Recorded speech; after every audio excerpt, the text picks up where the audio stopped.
Hello all and welcome to our French Monarchy Marathon, where we'll be discussing how to watch movies and TV shows with French monarchs in chronological order. To kick things off, we're heading back to the Dark Ages, to the time of the Frankish kings. Our first stop, Redbad, a film from 2018. This tells the story of Redbad, the last king of the Frisians. It takes place in the 8th century when the Franks were attempting to conquer all of northern Europe and spreading Christianity.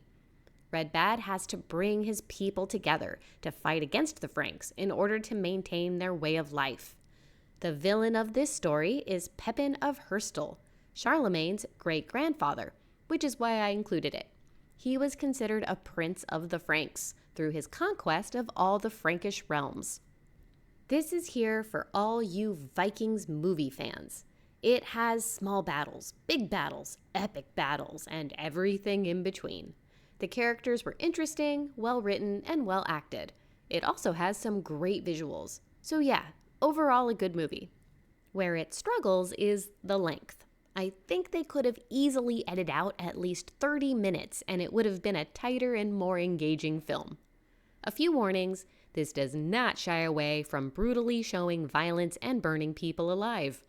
Also, if you are sensitive to films that show the much darker side to Christian history, you should probably skip this one.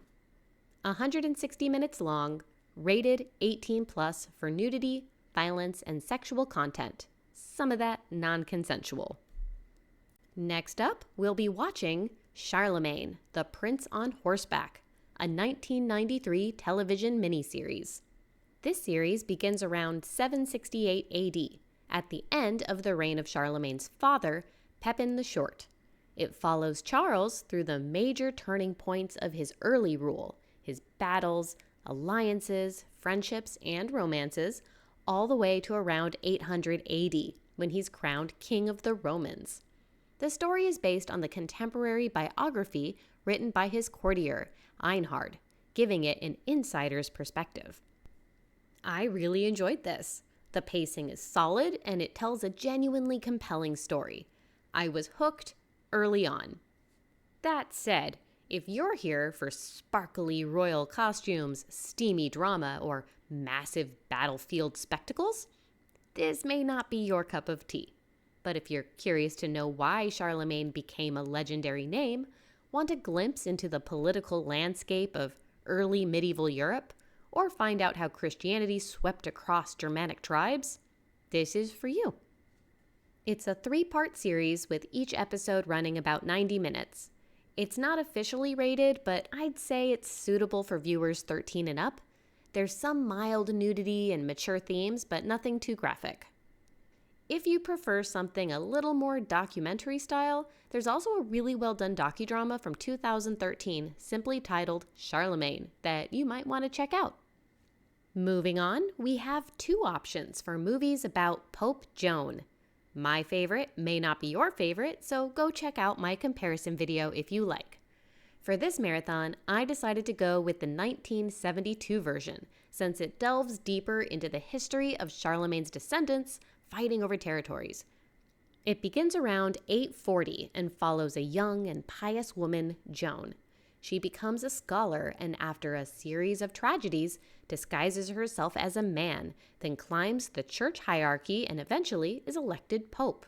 It's based off of a story first told in the 13th century that many believed to be true. Most modern scholars now agree it's likely fiction. I thought it was okay. It's a thoughtful character study of a woman in the Middle Ages. The film emphasizes her emotional struggles and relationships more than her rise to power. Liv Ullmann gives a powerful, nuanced performance, and it had some great supporting actors as well. If you're a fan of classic movies with good acting, check this out. Something I thought could have been handled better is the film's focus on Joan's emotional conflict, which is often framed as her not being able to repress her carnal desires.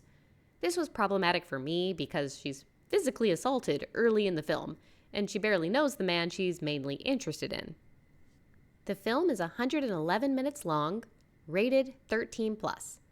Though I think that should be higher, Be aware the film includes some non-graphic but obviously non-consensual relations.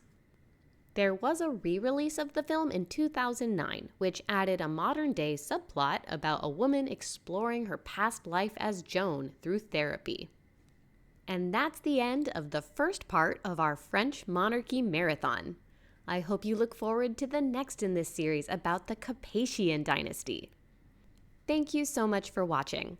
Please check out my playlists to watch more historical media in chronological order and for some movie and TV comparisons. Happy watching!